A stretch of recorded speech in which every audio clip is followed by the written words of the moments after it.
હવે શરીરના હાડકાને મજબૂત કરવા હોય, વીકનેસને ઓછી કરવી હોય અને માઇન્ડને સ્ફૂર્તિ ભરેલું રાખવું હોય તો આ કાયમ કરવા જેવું છે. ધોળી મૂસળી, કાળી મૂસળી, સૂંઠ, પીપળી મૂળ અને અશ્વગંધા, પાંચેય વસ્તુ સરખે ભાગે લ્યો અને ડેલી દૂધની અંદર અડધી ચમચી ઉકાળી અને પીવા માંડો. તમને ક્યારેય થાક નહીં લાગે, ગમે એટલું કામ કરશો. બીજું, તમારા હાડકાને મજબૂત કરવા છે તો અત્યારે તમને ખબર છે, દાળિયા, આખા દાળિયા લઈ આવ્યા, એનો પાવડર બનાવી નાખવાનો અને રોજ જમ્યા પછી છાશ પીઓ છો ને, એમાં 1 ચમચી પાવડર નાખી દેવાનો. ન ભાવે તો કોઈ પણ જાતનો અંદર મસાલો નાખીને પડી છાશ પીવાની ટેવ પાડી દો.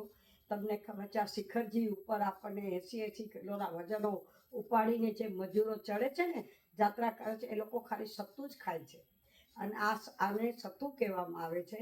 પણ ઘરની અંદર આ વસ્તુ બની શકે એમ છે. આ પણ ત્યારે તમને એમ લાગે કે મને બહુ વીકનેસ છે, ત્યારે કમસે કમ રોજ ન પીઓ તો આ પીશો ને, એનાથી તમારા હાડકાની પીડા બધી જ દૂર થઈ જશે. જય જિનેન્દ્ર.